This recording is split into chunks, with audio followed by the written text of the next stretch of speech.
Di chapter 79 sebelumnya, kita diperlihatkan bahwa Ause bisa mengeluarkan petir 9 alam.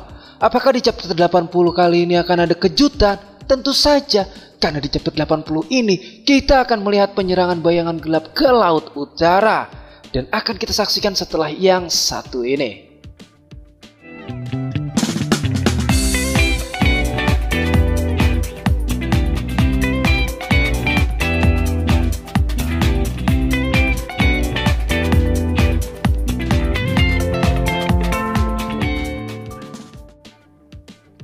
Sebelumnya, saya sangat berterima kasih banget sama kalian karena kalian sudah mau mengunjungi channel ini. Dan juga terima kasih buat kalian yang sudah mau support channel ini hingga mencapai 1000 subscriber. So, langsung aja kita mulai ceritanya.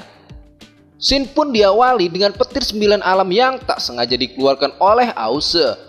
Wah, semua warga yang menyaksikan pun langsung terkejut. Tapi di sini Bintang Tianyong masih berdiri dengan tegak. Ause pun langsung mengetuknya dengan satu jari sambil mengatakan waktumu telah tiba. Serak, hancurlah tulang berserakan. Kini Bintang Tianyong akhirnya tershutdown.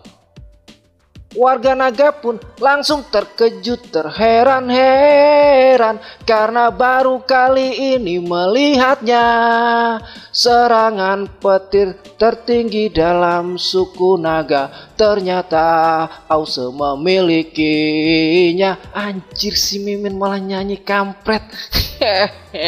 Oke, cukup tertawanya Mang. Kita lanjut lagi ke topik.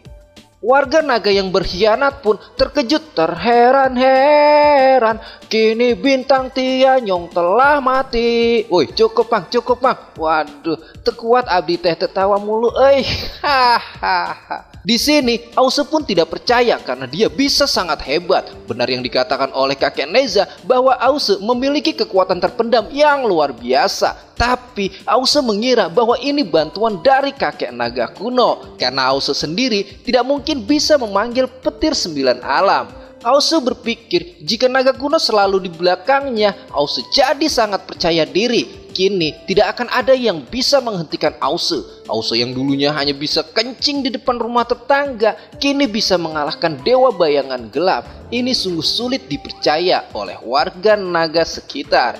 Si paman yang tadinya pura-pura mati pun terkejut melihat kejadian ini. Si paman mengatakan bahwa dialah harapan bagi suku naga untuk bangkit lagi. Tiba-tiba dari kejauhan ada yang memanggil nama Ause. Orang itu juga tidak menyangka bahwa Ause akan kembali lagi ke Laut Timur. Dia adalah Anagi. Masih ingat kan? Itu loh yang di chapter sebelumnya lagi mantep-mantep. Hehehe. Anagi di sini terlihat sangat marah pada Ause karena dia telah kembali ke Laut Timur. Saat Anagi sedang memerintahkan kepada prajurit naga langit untuk membunuh Ause dan semua yang memberontak, tiba-tiba angin pun tertiup sangat kencang. Anagi berpikir bahwa yang datang adalah dewa bayangan gelap. Tapi Anagi teringat bahwa yang bisa mengeluarkan angin seperti ini yaitu benar, Yuanci dan burung Kiaroro lainnya telah datang untuk membantu Ause. Saat yang lain ketakutan dengan burung raksasa Kiaroro, Ause memerintahkan kepada warga suku naga untuk tidak perlu takut pada burung raksasa Kiaroro. Dia tidak akan menyerang suku naga karena dia adalah teman dari Ause.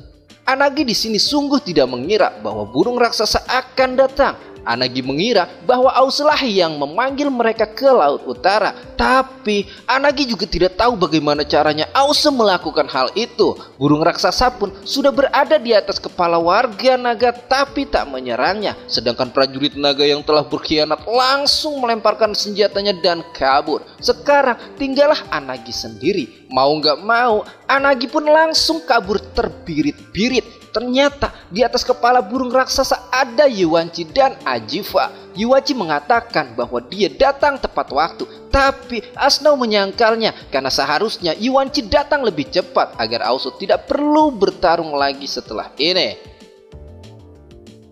Yuanci juga mengatakan bahwa dia tidak mudah untuk mengumpulkan burung raksasa sebanyak ini. Dia harus menghabiskan banyak tenaga untuk mengumpulkannya. Ause mengatakan dengan membawa burung raksasa, pasukan naga langit kabur dalam sekejap. Ajifa menanyakan bahwa pertarungan antara Ause dengan bayangan gelap sangat berbahaya.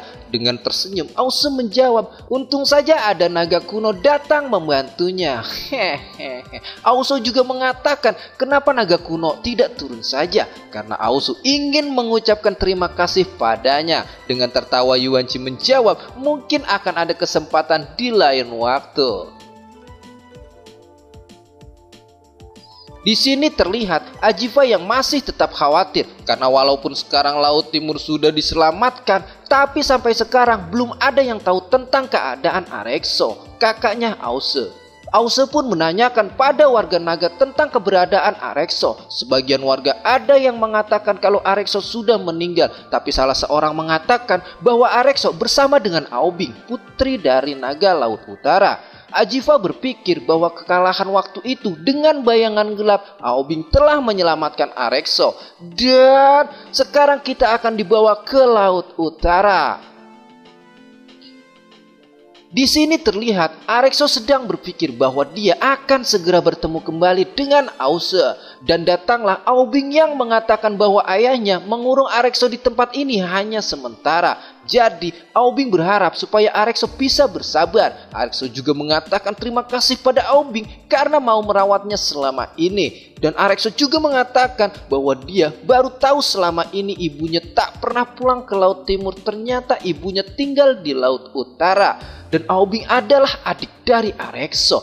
Dan Aobing pun mengetahui hal ini belum lama karena selama ini dia tidak pernah curhat padanya. Arexo juga menanyakan seperti apakah ibunya. Aobing mengatakan bahwa dia sangat dingin. Saking dinginnya Aobing tidak berani mendekatinya. Dia hampir tidak pernah bicara padanya. Hubungan keluarganya terlalu kaku, seakan-akan hidup dari dunia yang berbeda. Aobing juga mengatakan kalau Arexo pun jangan berharap lebih bahwa dia akan berbuat sesuatu padanya. Sebelum pergi, Aobing mengatakan pada Arexo bahwa dia tidak tahu tentang mata Arexo yang bisa disembuhkan atau tidak. Tapi Aobing akan berusaha untuk membantu Arexo. Dan Arexo mengatakan bahwa perang akan segera tiba di Laut Utara. Para bayangan gelap tidak akan membiarkan Laut Utara hidup dengan tentram. Jika Raja Naga Laut Utara mengatakan bahwa hidupnya akan damai karena tidak ikut campur dengan dunia langit, itu sangatlah salah. Karena dunia langit ingin menguasai semua suku naga. Sekarang tinggal Laut Utara yang hanya tersisa. Jika waktunya akan tiba, aku juga akan ikut bertarung bersama Laut Utara. Dan Aobing pun pergi meninggalkan Arexo. Di sini terlihat Raja Naga Laut Utara sedang menyantap hidangannya. Tiba-tiba datanglah bayangan gelap di hadapan Raja Laut Utara. Bayangan gelap mengatakan takdir suku naga sudah berakhir. Naga Utara yang dulu gemilang sudah saatnya tersadarkan. Kami membawa pesan dari Kaisar Langit untuk mengantarmu pergi. Dan di luar istana Laut Utara pun tiba-tiba angin bertiup sangat kencang. Dan pasukan bayangan gelap pun telah datang. Dan ini adalah Raja Naga Laut Selatan bersama monsternya. Raja Laut Selatan mengatakan bahwa sebaiknya Laut Utara menyerah pada bayangan gelap. Karena jika tidak, pasukannya akan memanjat dinding itu dengan para monster yang dibawanya. Di sini terlihat pasukan Laut Utara sudah bersiap dan sudah dikepung oleh bayangan gelap. Aobing menanyakan apa maksud dan tujuan Raja Naga Laut Selatan mendatangi Laut Utara dengan membawa banyak dewa bayangan gelap. Raja Laut Selatan mengatakan bahwa dia datang dengan niat baik. Ini adalah kesempatan terakhir untuk berubah pikiran. Tapi Laut Utara bersikeras untuk tidak mau tunduk dengan bayangan gelap. Karena sampai kapanpun Laut Utara tidak akan mau bergabung dengan bayangan gelap. Pasukan Raja Naga Laut Selatan dan pasukan bayangan gelap pun langsung menyerang kerajaan Laut Utara. Para monster Laut Selatan pun langsung melompat ke dinding dan memanjat dinding besar milik Laut Utara. Sedangkan dewa bayangan gelap langsung terbang ke atas. Di sini pasukan Laut Utara pun langsung menyerang para monster raksasa yang mencoba menaiki dinding dengan menggunakan tombak milik mereka. Saat sedang seru bertarung, tiba-tiba datang seorang prajurit mengatakan bahwa dewa bayangan gelap sudah memasuki kota dan sekarang sedang bertarung melawan Raja Naga Laut Utara. Di sini terlihat Raja Naga Laut Utara sangat marah karena makan siangnya yang telah diganggu oleh bayangan gelap. Di sini Raja Naga Laut Utara menghadapi para jenderal bayangan gelap. Dari mulai Bintang Disau, Bintang Disu, Bintang Dichan, dan si Shinji season 4 chapter 80 di sini pun bersambung. Gimana menurut kalian guys? Masih penasaran kan? Dan buat kalian yang masih penasaran dengan kelanjutan alur cerita si Shinji chapter ini, pantengin terus channel cerita saya. Jangan lupa buat pencet tombol subscribe dan aktifin loncengnya biar kalian gak ketinggalan keseruan dari cerita saya. Dan jangan lupa juga untuk tinggalkan like, karena dengan like kalian, Mimin cerita saya akan lebih bersemangat menghadirkan tentang video si Shinji chapter ini. Mimin di sini pamit dan bye bye.